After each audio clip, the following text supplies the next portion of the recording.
Aujourd'hui j'avais envie de vous montrer un petit peu ma journée et surtout de vous parler un peu de mes habitudes, quelles habitudes est-ce que j'ai envie de mettre en place. C'est vrai que là on est en début d'année et souvent le début d'année c'est là qu'on a envie de prendre des nouvelles habitudes. De plus en plus on dit qu'il faut pas se mettre la pression au début d'année, pas forcément besoin de vouloir changer des choses, de prendre des nouvelles habitudes, mais je trouve quand même que ça peut être un bon moment si on a du mal à se motiver pour changer des choses dans son quotidien, dans ses routines, pour mettre des choses en place ou arrêter des choses qu'on veut plus. C'est un moment où on peut avoir un élan de motivation, donc en vrai si ça permet de créer des nouvelles habitudes, pourquoi pas. Et moi même si j'ai déjà des bonnes habitudes, j'ai envie quand même de changer certaines choses dans ma vie, donc je me dis que ça reste un bon moment pour le faire. Ce matin j'ai pris mon petit déjeuner. C'est vrai que jusqu'à maintenant je prenais toujours le même petit déjeuner et là je suis en train de changer. L'un de mes objectifs c'est manger plus de protéines. C'est vrai que je ne mange pas assez de protéines. Je peux pas dire que je suis végétarienne, mais j'aime pas la viande. J'aime bien le poulet, mais en fait ça dépend. J'aime bien les œufs, je mange beaucoup d'œufs, j'aime bien le tofu, mais c'est vrai que j'ai pas beaucoup de variété en termes de protéines et c'est pour ça que j'ai du mal à atteindre mon quota, sauf que c'est hyper important. J'ai vraiment envie de manger assez de protéines parce que je fais du sport, j'ai envie de conserver mes muscles et aussi par la suite prendre du muscle, donc si je mange pas assez de protéines ça va être compliqué. Donc ça c'est un de mes objectifs que j'ai envie de renforcer à partir de maintenant. Je sais qu'il faut manger 1,6 à 2 grammes de protéines par kilo de poids de corps, donc moi si je prends la fourchette basse il faudrait que je mange 84 grammes de protéines, mais j'ai plutôt envie de viser 100 grammes et avant je faisais un peu de manière aléatoire. En ce moment je traque mes macros, donc c'est bien parce que du coup ça me permet de voir mon quota de protéines à la journée. Et en fait souvent ce que je faisais c'est que je mangeais normalement et arrivé le soir si j'avais pas assez de protéines j'essayais de compenser, mais j'arrive pas toujours s'il m'en manque trop. Donc là je me suis dit que j'allais me cadrer et me fixer un objectif de 100 grammes. Je me fixe une fourchette haute, comme ça je me dis que même si j'arrive à 90 grammes du coup c'est bien, ou même 95, et donc répartir mes protéines à 20 grammes le matin, 25 à 30 grammes le midi, 25 grammes le goûter et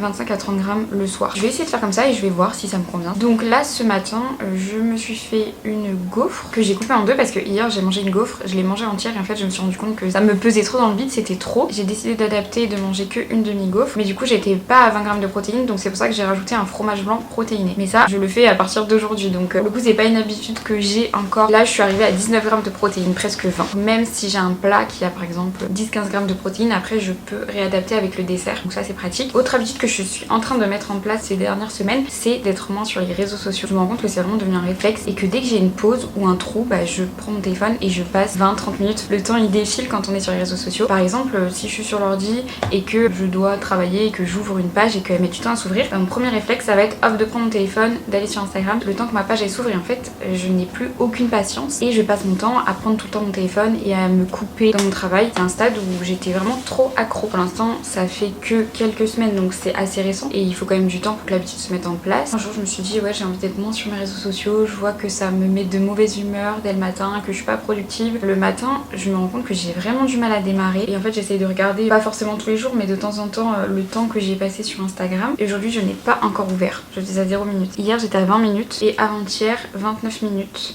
La semaine dernière, lundi 18 minutes, mardi 36, mercredi 39, jeudi 57, dans tous les cas je me dis pas plus d'une heure. Vendredi 28, samedi 9 minutes et dimanche 39 minutes. Donc on voit que ça varie d'un jour à l'autre, mais j'ai réduit ma consommation d'Instagram. Les semaines d'avant par exemple j'étais à 1h10, 52 minutes, 40 minutes, 1h03, 58 minutes. Donc là on voit que la moyenne sur ma semaine est beaucoup plus faible. Donc je suis très contente. J'ai pas changé radicalement quelque chose, juste je me suis dit déjà j'arrête de prendre mon téléphone à chaque fois que j'ai un trou. Déjà rien que ça. On peut commencer par un petit truc, après progresser petit à petit. Dès que je suis sur l'ordi, que j'ai une page qui s'ouvre, hop je me voyais faire ça, hop ça faisait une alerte dans mon cerveau, je me disais non, je le pose, et je sais pas, ça s'est fait petit à petit. Je pense que la création d'une habitude ça varie d'une personne à une autre. C'est vraiment quelque chose que je voulais modifier parce que à force je me suis rendu compte que le fait d'être sur les réseaux sociaux, de ne plus avoir de moments où je ne peux rien faire, ça a vachement diminué ma concentration. Autre habitude que j'ai commencé à mettre en place en même temps, c'est arrêter d'être sur mon téléphone quand je regarde un film ou une série, parce que devant un film ou une série, tout le temps je suis sur mon téléphone en même temps et je trouve ça hyper chiant parce que du coup au final on suit pas la série et en fait on fait deux trucs en même temps, et j'ai envie d'apprendre à me concentrer sur une chose à la fois. Donc soit je suis sur mon téléphone mais dans ce cas je mets pause au film ou à la série, soit je suis sur le film ou la série mais dans ce cas je ne suis pas sur mon téléphone. Il y a des moments où j'arrive pas trop, mais voilà, encore une fois petit à petit j'essaye de pas être dure avec moi-même. Je préfère largement faire ça parce qu'encore une fois c'était devenu une habitude d'avoir mon téléphone à côté de moi. Dès que j'ai une notification ou quoi, je le prends. Donc ce que j'essaye de faire c'est de poser mon téléphone sur la table de la cuisine. Du coup quand je suis posée sur le canapé j'ai vraiment pas envie de me relever. Le fait de pas avoir mon téléphone à côté de moi, forcément ça limite le fait que je vais le prendre pendant le film ou la série. Donc voilà pour les premières habitudes. Pendant la journée je vous parlerai d'autres habitudes que j'ai mis en place ou que j'ai envie de mettre en place. Là ce matin je suis allée faire une petite marche direct après le petit déjeuner. Soit je marche dehors, soit je marche sur mon tapis, ça dépend du temps. Quand il fait beau ou qu'il pleut pas, je privilégie la marche dehors parce que c'est quand même plus agréable. Toujours mieux d'aller marcher dehors sans distraction. Vu que je blablate, il est 10h, je vais aller faire ma séance de sport. Je fais toujours ma séance de sport le matin parce que c'est là où je suis le plus motivée. Je vais vous montrer juste l'état de mon ordinateur. Heureusement, j'ai acheté un nouvel ordi. Il est complètement abîmé. Je sais pas si on va voir ici. Là aussi, il y a une grande bande blanche. Et en fait, l'écran ne tient plus du tout. Je suis obligée de le faire tenir avec un truc. Donc là, j'ai mis la carafe d'eau parce que sinon, il ne tient pas. Voilà. Donc là, je travaille sur un ordi vraiment pourri. Mais heureusement, j'ai acheté un autre ordi. Il faut juste que je le configure et après, je pourrai l'utiliser. Donc pour l'instant, j'utilise toujours celui-là parce que j'ai tout dessus. Mais il est vraiment temps de changer d'ordinateur.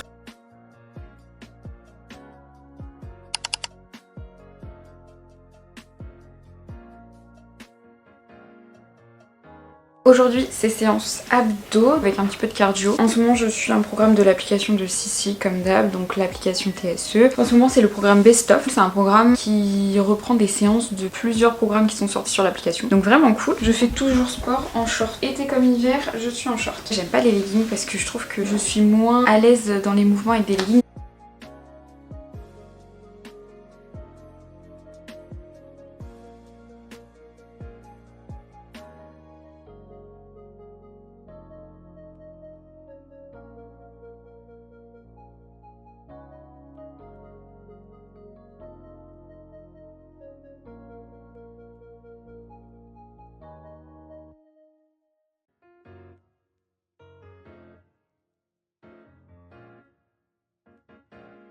Fin de séance. Le cardio, je vais tranquille sur les sauts parce que vu que je me suis fait une entorse il y a pas longtemps, et même si ça va beaucoup mieux, je sens que ça me tire un peu de temps en temps. Typiquement la position là sur les genoux comme ça me tire dans le pied. Parlons un peu d'habitude en termes de sport. Toute petite, j'ai commencé la danse et j'en ai fait à peu près jusqu'au lycée. J'ai fait de la danse contemporaine et de la danse moderne jazz. Et j'aime vraiment toujours la danse, mais c'est vrai que j'ai arrêté parce que après c'était plus compatible avec mon travail. Vu que j'étais tout le temps en déplacement, je pouvais pas suivre les cours. Du coup, ce que j'ai fait, c'est que je me suis mis à la salle de muscu avec mon copain et en fait j'ai pas aimé la salle parce que ça me saoulait d'y aller, ça me saoulait de faire toujours les mêmes exos. J'étais pas à l'aise. En vrai, je trouve que la salle de sport c'est bien. Je suis pas fermée à y retourner. Pendant le confinement, j'ai commencé les lives avec Sissi, donc Sissi Mua qui est la youtubeuse qui a créé son application de sport mais qui a commencé par des vidéos YouTube. Je pense qu'il y en a beaucoup qui la connaissent. J'ai vraiment bien aimé les lives et du coup après je me suis inscrite direct à son application pour 3 ans et j'ai commencé les programmes et j'ai trop aimé faire le sport à la maison parce que du coup c'était pratique, le fait de pouvoir le faire direct. Au début c'était vraiment pour me sentir bien, donc j'avais pas d'objectif de perte de poids et avec le travail salarié que j'avais avant, j'étais formatrice, ça avait 9 départements. Sur 3 mois, j'avais peut-être 2 mois quasiment à l'hôtel. C'est pour ça que le sport avec une appli c'était pratique. En plus de ma valise de vêtements, je prenais une autre valise avec des poids dedans parce que je voulais absolument faire mes séances avec des poids. On a tous des contraintes dans la vie, on a tous une vie différente.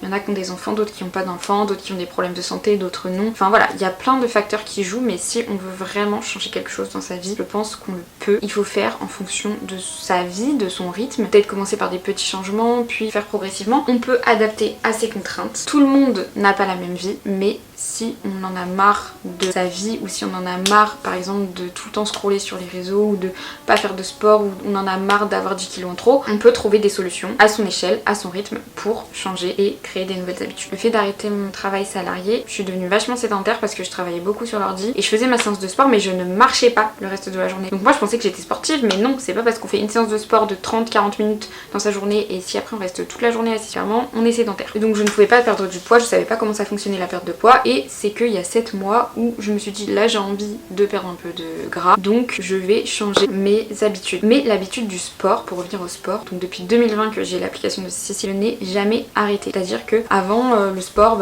ça variait par rapport à la période. L'été j'étais moins motivée, pendant les vacances c'était une alternance de périodes où je fais du sport, des périodes où j'arrête et après il faut reprendre et la reprise c'était dur. J'ai réussi à me créer une vraie discipline par rapport au sport et en fait ça c'est grâce au fait que j'ai trouvé le sport qui me convient tout simplement. Un truc qu'on voit partout quand on parle d'habitude, c'est de préparer sa tenue de sport à l'avance. Dans mon dressing, tout en bas, je mets mon tapis, mes poids, mes tenues de sport, donc j'ai tout au même endroit. Pas à cacher sous mes autres vêtements, j'ai juste à les sortir et je fais le sport dans la chambre en plus, donc vraiment j'ai à faire 3 mètres mais rendre les choses accessibles. Pareil, j'ai mes baskets de sport qui sont vraiment posées à côté de mon tapis de marche. Ça aide à enclencher plus facilement l'habitude. Mais en tout cas, moi je suis devenue hyper régulière et maintenant quand j'arrête, par exemple parce que je suis malade, des fois je vais en vacances, je fais pas forcément tout le temps du sport en vacances, mais je vais arrêter par exemple 2 semaines et après après je vais reprendre et je vais être contente de reprendre ma routine en fait. Maintenant quand je ne fais pas de sport ça me manque. Pour en arriver là ça a été quand même un processus assez long. Au début je faisais pas forcément 5 séances par semaine, je faisais peut-être 2-3 séances par semaine, donc ça a évolué mais ça s'est fait progressivement à mon rythme et c'est ça qui m'a aidé à tenir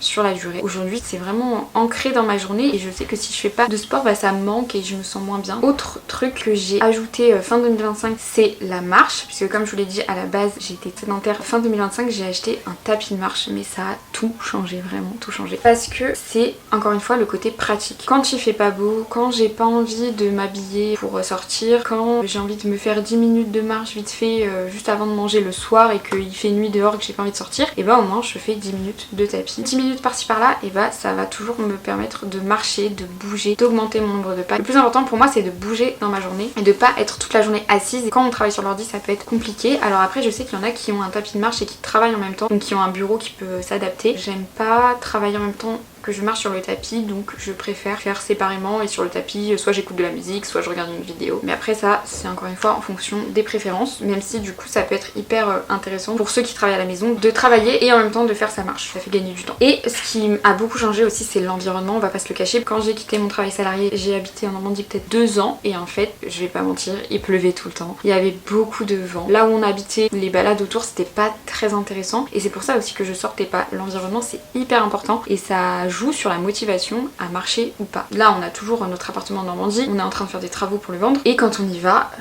je marche pas beaucoup parce que il pleut ou il y a du vent. Encore qu'il fasse froid ça me dérange pas, mais la pluie ça me saoule, il y a énormément de vent donc c'est vraiment pas agréable et donc c'est pour ça en fait que je sortais pas. Et depuis qu'on a déménagé j'aime trop sortir, me promener, il y a beaucoup moins de vent, quand il pleut du coup je privilégie le tapis de marche, c'est agréable de se promener dans la ville et donc l'environnement ça joue beaucoup. Bon après ça tout le monde ne peut pas jouer sur son environnement, ça dépend de plusieurs contraintes, mais personnellement je trouve que ça a changé beaucoup de choses. Donc si votre environnement n'est pas adapté à la marche en extérieur et que vous pouvez pas changer d'environnement, puisque voilà ça dépend de plein de choses, tout le monde ne peut pas déménager comme ça, je vous conseille le tapis de marche pour au moins pouvoir intégrer plus de marche dans sa journée, pouvoir bouger plus, ou après en fonction de votre travail, bon c'est les conseils un peu bateau, vous savez, de prendre les escaliers au lieu de l'ascenseur ou des escalators, de garer un petit peu plus loin et terminer en marche. En vrai ça reste de bons conseils si vous pouvez le faire. Ce qui a vraiment changé pour ma part c'est l'environnement et le tapis de marche. Et le fait de combiner la marche avec le sport, plus l'alimentation dont je parlerai sûrement plus tard dans la journée, c'est ça qui m'a permis de perdre du poids en plus,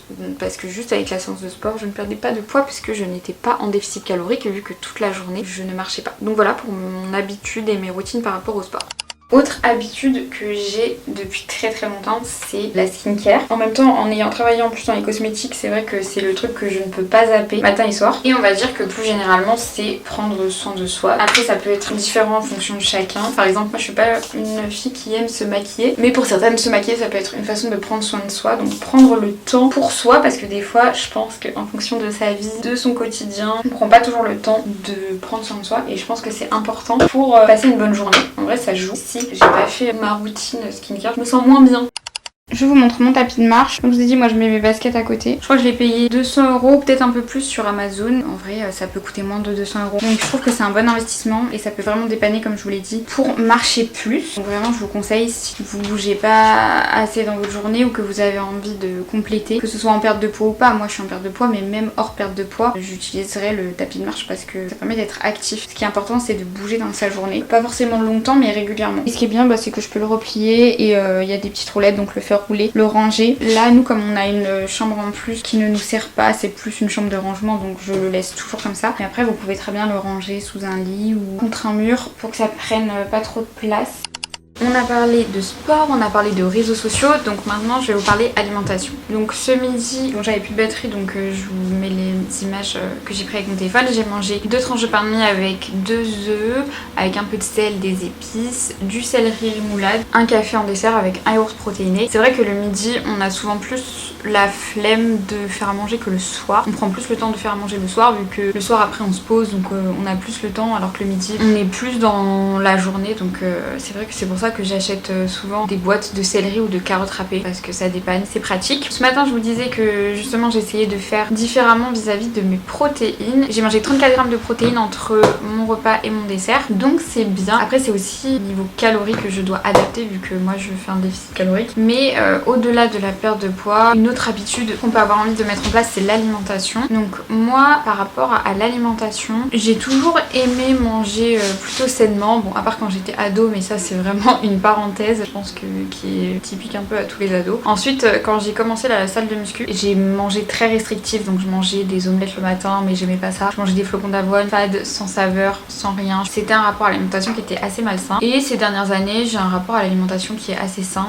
J'aime manger sainement tout en me faisant plaisir, mais même quand je ne suis pas en perte de poids, j'aime bien manger sainement. Mon but c'est de ne pas créer de frustration, donc par exemple là actuellement en perte de poids, je mange un peu de tout. Si j'ai envie de manger du chocolat j'en mange, si j'ai envie de manger des frites j'en mange, si j'ai envie de manger quelque chose de plus gras ou de plus sucré j'en mange, c'est juste que je l'intègre à ma journée tout en faisant en sorte de rester en déficit. Mais sinon au-delà de ça, par rapport à l'alimentation, là mon objectif c'est vraiment les protéines, mais après ça peut être manger moins sucré, manger plus de fruits, plus de légumes, manger plus sainement. Je pense que ce qui aide c'est de pas être hyper extrême, c'est-à-dire que si on se dit bon là ça y est je mange sainement donc j'arrête tous les gâteaux, toutes les choses grasses, sucrées, etc.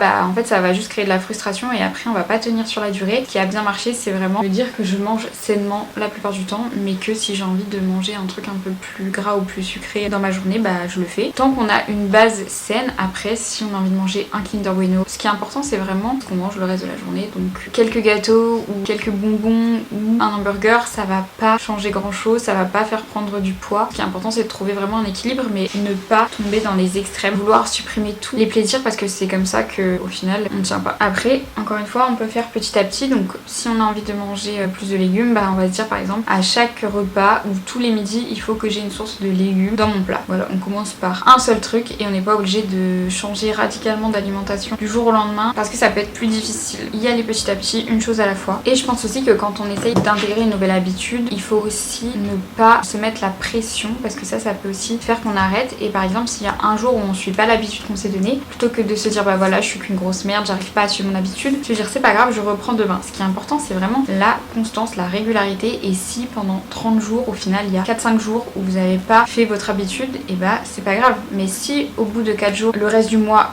vous avez laissé tomber, au final vous avez tenu votre habitude que 4 jours et les 26 autres jours vous êtes revenu dans ce que vous vouliez pas, alors que si on se met pas la pression et qu'on se dit même si je loupe une journée je reprends le lendemain parce que il peut y avoir des imprévus dans la vie ou parce que parfois c'est difficile, on n'a pas toujours la motivation, se dire ok je reprends demain, si ça peut aider, essayer de tenir un calendrier ou cocher des cases ou mettre les cases en vert, en rouge quand on y arrive ou quand on n'y arrive pas, pour se rendre compte qu'au final avec du recul, si on regarde tout le mois, si on a que 4-5 cases rouges et tout le reste vert, bah on se rend compte qu'on a tenu l'habitude qu'on voulait mettre en place assez longtemps et que le reste c'est minime à côté. Autre petites habitudes que j'essaie de mettre en place, c'est par rapport au ménage. C'est surtout que j'ai un peu de mal avec le rangement. Je suis une personne assez bordélique et j'ai tendance à laisser traîner les choses, mais c'est paradoxal parce qu'à la fois j'aime bien avoir un intérieur qui est bien rangé, bon, qui est des choses qui traînent un peu sur la table ou quoi, ça me dérange pas, mais j'aime bien que ce soit quand même visuellement, globalement bien rangé. En regardant des vidéos par rapport justement aux habitudes et à comment améliorer sa vie, il y a une chose qui m'a bien aidée, c'est l'histoire des 2 minutes. Donc si une tâche prend moins de 2 minutes à être faite, et bien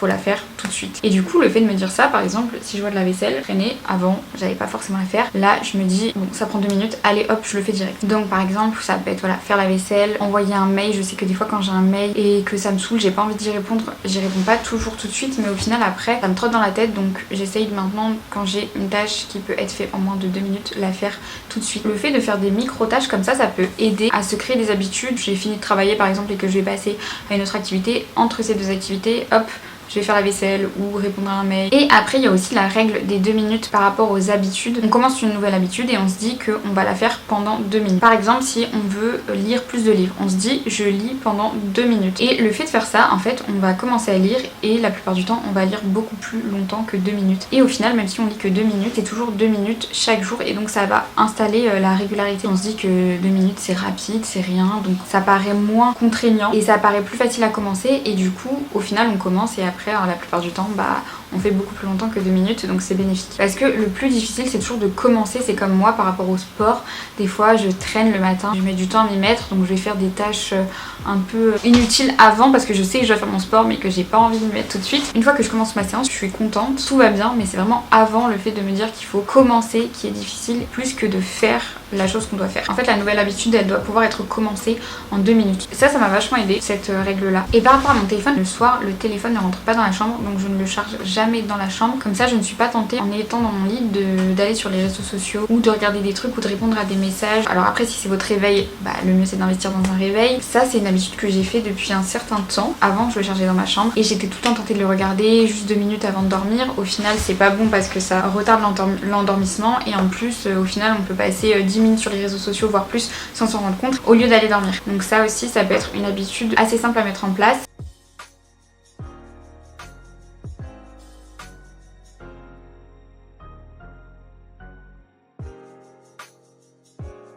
On n'est pas obligé de se mettre la pression pour changer du tout au tout du jour au lendemain, ça se fait progressivement mais chaque petit pas compte et ça c'est hyper important de l'avoir en tête parce que des fois on a l'impression qu'une micro-action ça sert à rien mais c'est l'accumulation de toutes ces micro-actions qui va créer l'habitude et qui va faire qu'on va changer sans forcément s'en rendre compte puisque ça va se faire au fur et à mesure. Des fois on a l'impression que les changements c'est toujours des grosses étapes, des choses importantes qui nous arrivent dans la vie alors que les plus gros changements c'est justement l'accumulation des petits changements qu'on fait au quotidien et qui sur une longue durée deviennent de nouvelles habitudes. Il est 15h40, là j'ai vraiment bien avancé ce que je voulais faire sur l'ordi donc je vais avant le goûter marcher un peu. Là il fait pas très beau donc j'ai pas envie d'aller marcher dehors donc je vais faire 20 minutes de tapis. Avant ça je vais vider le lave-vaisselle, bouger un peu. Là je commence à avoir mal au dos à force de rester assise. Je suis actuellement à 3307 pas. Mon tapis il a une pente de 7%. En fait soit on peut le mettre en pente 7% soit pas de pente et du coup je préfère laisser la pente tout le temps pour que ce soit un peu plus difficile quitte à marcher un peu moins vite. J'ai oublié de vous parler d'un truc par rapport aux réseaux sociaux. C'est que maintenant j'essaye de faire des pauses réseaux sociaux mais des pauses conscientes. Donc en fait la différence c'est qu'avant comme j'ai dit dès que j'avais voilà, une page qui charge, un trou, 5 minutes, directement je prenais mon téléphone et j'allais sur Instagram. Et en fait maintenant au lieu de faire ça de manière totalement inconsciente, je me fais des pauses conscientes parce que le but c'est pas de supprimer complètement les réseaux sociaux, on n'est pas obligé, ça dépend de ce qu'on veut. Par exemple je veux faire une pause de 5 minutes après avoir travaillé et ben je vais me dire consciemment là je fais une pause de 5 minutes ou une pause de 10 minutes de réseaux sociaux. C'est un moment qui est choisi, c'est une vraie pause pour moi pour détendre mon cerveau et je trouve que c'est complètement différent de le faire de manière consciente plutôt que de prendre ton téléphone tout le temps et en fait on se rend pas compte qu'à la fin de la journée on a passé 2 heures sur Instagram. Ça peut aller très vite, on s'en rend pas compte et au final on passe son temps à scroller. Et encore une fois j'ai vraiment conscience que c'est une chance de pouvoir organiser sa journée comme on veut parce que là voilà je peux faire du tapis à 15h40 de l'après-midi. Certaines personnes ne peuvent pas parce qu'elles ont un travail avec des horaires fixes et je le comprends totalement donc c'est une organisation différente et le but c'est pas de se comparer aux autres, c'est de faire par rapport à son rythme de vie. Mais encore une fois je pense que c'est possible même si c'est intégrer 5 minutes de marche en plus ou 10 minutes de marche en plus dans son quotidien. Tout est une question d'organisation. Je sais que par exemple il y a beaucoup de personnes qui sont mamans, qui ont un ou plusieurs enfants et qui disent qu'elles s'entraînent genre à 5h du matin ou 6h du matin. Franchement je les trouve hyper courageuses mais quelque part ça montre que quand on veut faire quelque chose, si on s'organise bien c'est possible même si c'est pas toujours facile. En même temps si c'était facile tout le monde aurait des bonnes habitudes et vraiment elles sont hyper courageuses. J'avoue que moi je suis pas encore mère donc j'ai conscience d'avoir énormément de temps, déjà le fait de travailler de chez moi et le fait de pas avoir d'enfant mais après voilà c'est pour ça que c'est un choix et que je ne veux pas d'enfant tout de suite et je sais que quand j'aurai un enfant ce sera une organisation différente mais après il faut s'adapter par rapport à sa vie et à ses contraintes et à son environnement. Pour le goûter, du coup, je me suis pris ma demi-gaufre de ce matin, une clémentine et pour compléter mes protéines, un shaker protéiné. Pour mon goûter, je suis à 24,4 g de protéines, donc c'est bien. Honnêtement, je vois que ça fait quand même plus de protéines que ce que j'ai l'habitude de manger, donc j'espère que je vais réussir à tenir cette habitude sur la durée. Là il est 17h45, on vient de rentrer, on avait quelques courses à faire. Je vais travailler je pense encore 15-20 minutes. Oula. 15-20 minutes. Ensuite je vais cuisiner un peu, je pense que je vais couper les patates pour ce soir et je vais peut-être faire une quiche. J'aime bien la faire en avance. Du coup là je suis à 6182 pas. Je me donne un objectif de 7000 parce que je me dis que c'est déjà bien et puis voilà, le reste c'est du bonus. J'ai fait 15 minutes de tapis tout à l'heure et là j'aimerais bien refaire au moins 15 minutes. Je mets la musique et je fais la cuisine. C'est vrai que je me suis rendu compte que la musique ça m'aidait énormément à être de bonne humeur.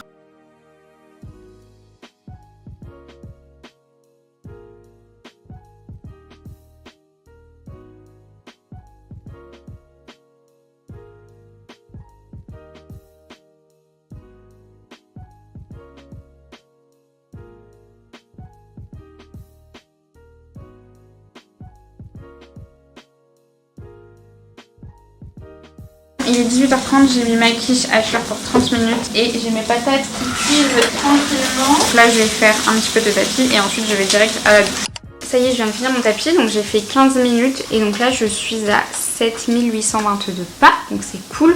Objectif atteint. Soit je fais 10-15 minutes et j'essaye de marcher à un bon rythme, donc 4.55 et souvent au bout de 10 minutes je diminue un petit peu l'intensité. Et si je fais plutôt 30 ou 40 minutes de tapis, bah là je vais plutôt être à une vitesse 3, 3.5. Je vais aller prendre ma douche. En fait l'heure entre 18h et 19h ça sert souvent à faire à manger, à faire du tapis, mais honnêtement j'en fais pas tous les soirs, ça dépend où j'en suis en termes de pas dans ma journée. Donc soit je travaille un petit peu mais souvent j'essaie d'arrêter à 18h parce que sinon le fait d'être focalisé sur l'écran ça me fait mal aux yeux et après j'ai du mal à m'endormir. Faire la cuisine ou lire un peu ou faire une pause réseaux sociaux, enfin voilà, ça dépend vraiment de la journée. Et puis prendre la douche, en général on mange entre 19h et 19h30 et là je commence à avoir bien faim. Pour mon repas du soir du coup ce sera les pommes de terre avec des knackis végé. J'aime trop les knackis végé, qui n'est pas en soi hyper protéiné, 11,6 g de protéines, donc vraiment pas énorme. Et en dessert je vais manger un carré de chocolat noir, 93,3 g de protéines, même si finalement j'ai pas atteint mon objectif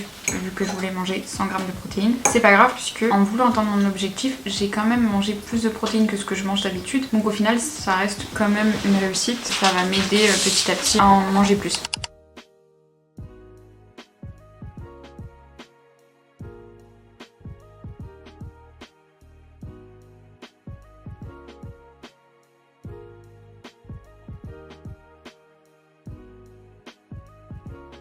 Voilà ma petite quiche pour demain. Ce matin, pour le petit déj, on est sur une tranche de pain de mie avec du miel, un matcha et un smoothie, banane, protéines vanille, de l'eau et de la cannelle. Et mes petits compléments alimentaires. Je vous reprends ce matin parce que hier, j'ai pas eu le temps de finir de dire tout ce que je voulais dire. J'ai voulu tester un nouveau petit déj. Donc comme je vous l'ai dit hier, l'objectif c'est au moins 20 g de protéines au petit déj. Là, je suis à 17,6. Je suis pas à 20 g, mais j'ai quand même plus de protéines que ce que j'avais avant de modifier mon petit déj. Donc ça reste bien. Ce qui est bien, c'est que ça me permet de boire plus le matin. En plus d'être plus facile pour moi de boire que de manger, ça me permet de boire plus, donc c'est tout bénef.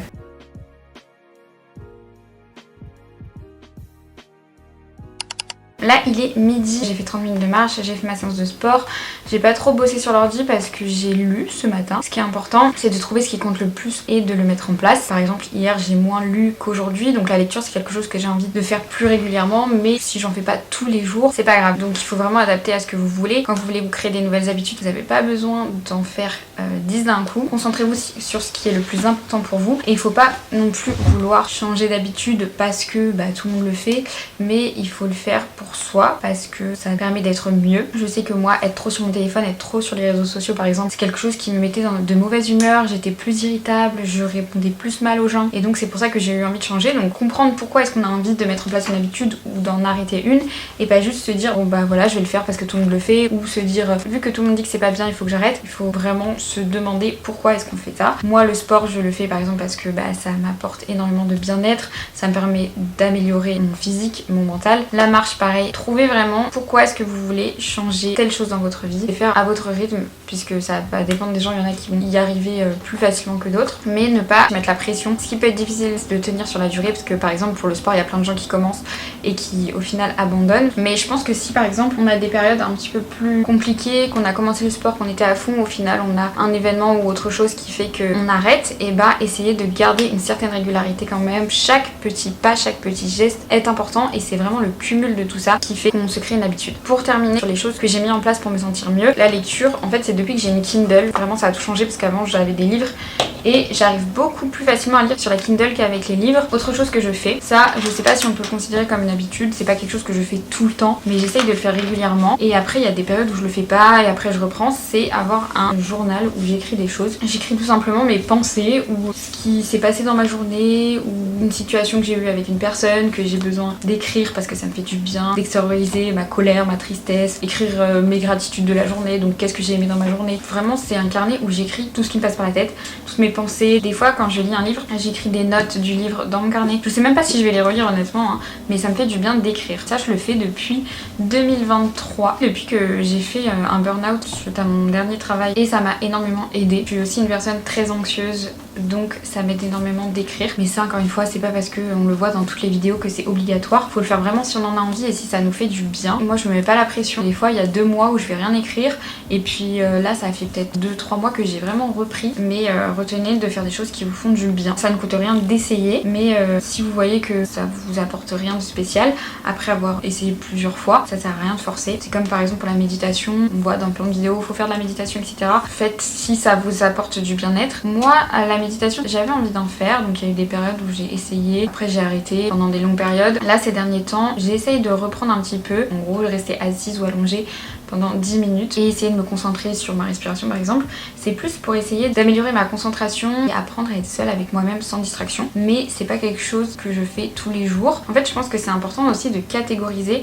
les objectifs qu'on a. Qu'est-ce qui est le plus important pour soi? Donc par exemple moi ce qui est le plus important pour moi c'est de continuer les habitudes que j'ai mises en place, les bonnes habitudes, donc le sport, la marche, ça je sais que c'est plus facile maintenant parce que c'est vraiment des habitudes qui sont ancrées tous les jours. En fait c'est prendre soin de moi physiquement, donc marche, sport, skincare, c'est quelque chose qui pour moi est acquis. Ce que j'ai envie de développer plus, c'est vraiment prendre soin de ma santé mentale parce que j'ai l'impression que je l'ai pas assez fait, et de mon anxiété parce que c'est quelque chose que j'ai depuis très longtemps, l'anxiété qui me gâche un peu la vie à certains moments. C'est compliqué. L'anxiété elle m'apporte énormément de peur dans ma vie, donc là mes objectifs c'est vraiment d'oser plus faire des choses qui me font peur, de prendre plus confiance en moi justement en faisant les choses, d'arrêter d'avoir peur de ce que les autres vont penser de moi. Je vais avoir peur d'exprimer vraiment mon avis, de dire ce que je pense parce que je vais avoir peur de froisser des gens alors que bah on peut pas plaire à tout le monde, c'est ok, mais l'anxiété c'est vrai que c'est quelque chose qui peut être compliqué à gérer au quotidien, que certaines personnes peuvent ne pas comprendre parce que ça ne se voit pas physiquement. Donc l'un de mes objectifs principaux c'est vraiment apprendre à mieux vivre avec mon anxiété, pas chercher à la faire disparaître à tout prix, pas chercher à la contrôler mais apprendre à mieux vivre avec. Et en fait tout est un peu lié, sport, alimentation, sommeil, si on est trop pas sur les réseaux sociaux, tous ces facteurs ça va jouer aussi sur mon anxiété, donc c'est pour ça que c'est des choses qui sont importantes pour moi. Vraiment travailler sur moi parce que je sais que si je me focus sur ça, ça va énormément m'apporter pour moi et aussi dans mes relations avec les autres. Quelque chose que j'ai envie de faire pour moi-même mais que j'ai envie de dire pour clôturer cette vidéo, c'est que il faut accepter parfois de ne pas être productif. Moi je suis tombée parfois dans un peu cette productivité toxique, à vouloir absolument faire 100% de choses productives dans mes journées et à oublier complètement le plaisir. Je pense qu'il faut un juste milieu et c'est cool de faire des choses productives, mais par exemple moi j'ai pas envie d'éliminer totalement les réseaux sociaux parce que de temps en temps j'aime bien aller sur les réseaux sociaux, ou j'aime bien regarder une série, ou j'aime bien regarder même une émission qui va rien m'apporter mais qui va juste me permettre de lâcher prise, d'arrêter de trop penser justement. J'ai pas envie d'arrêter tout ça, j'ai juste envie de choisir ces moments consciemment et c'est ça pour moi vraiment la différence, de prioriser mon bien-être. Et je sais que mon bien-être ça passe par avoir des routines, poursuivre certaines choses que je fais, arrêter certaines choses, essayer de trouver un équilibre avec tout ça. Justement dans mon carnet par exemple j'ai écrit mes 5 objectifs de l'année. En 2026 je veux être plus à l'écoute de moi-même et des autres et plus douce avec moi-même et les autres. J'ose être moi-même, je suis authentique et honnête, que ça plaise ou non. Troisième chose, malgré l'incertitude j'ose faire des choses qui me font peur et j'avance malgré les doutes. Je prends soin de moi, de mon corps, de mon mental, entre parenthèses j'ai mis mon anxiété, et je n'oublie pas le fun. Donc cette dernière phrase justement c'est pour se dire que c'est bien de créer des routines, des habitudes, de vouloir être productif, c'est super, mais la vie c'est aussi fait pour être cool, pour être fun, et je vais faire en sorte de les relire de temps en temps. Mais encore une fois, faites en fonction de vous. Je fais pas trop d'activités créatives, mais si vous aimez ça, vous pouvez faire de la peinture, du dessin, du coloriage, enfin vous pouvez faire plein de choses qui vous font du bien, trouver ce qui vous fait du bien, de la cuisine, de la course à pied, enfin voilà. Un truc aussi que j'avais envie de dire, c'est que la routine, ça doit être quelque chose d'adaptable. Par exemple, moi en ce moment je suis en perte de poids, donc je compte mes calories, je fais attention à ce que je mange, dans le sens où j'adapte mes quantités, mais par exemple demain on va aller faire du ski, je vais pas compter mes calories et le soir on va manger une raclette et je lâche prise en fait. Si on va passer le week-end chez des amis, je vais pas forcément faire attention à ce que je mange, mais c'est juste un week-end et après je sais que je reviens à ma routine. Donc c'est important de savoir lâcher prise, je pense, et de ne pas être trop rigide. Donc encore une fois, c'est ce que je disais, trouver un équilibre entre j'ai envie d'améliorer des choses dans ma vie, de créer des habitudes, de créer des routines pour mon bien-être, mais ça revient à ce que j'ai dit, sans oublier le kiff, le fun et le lâcher prise. C'est exactement ce que j'essaye de faire. Si vous n'avez pas envie de changer de choses chez vous et que vous vous sentez bien comme ça, et bah ne changez rien en fait. Faut pas se mettre une pression par rapport à ce que la société attend de nous. Je pense que j'ai fait le tour et que j'ai fait passer le message que j'avais envie de faire passer, je l'espère. J'espère que cette vidéo vous aura plu. Si c'est le cas, n'hésitez pas à aimer, à vous abonner et moi je vous dis à bientôt dans une prochaine vidéo. Ciao!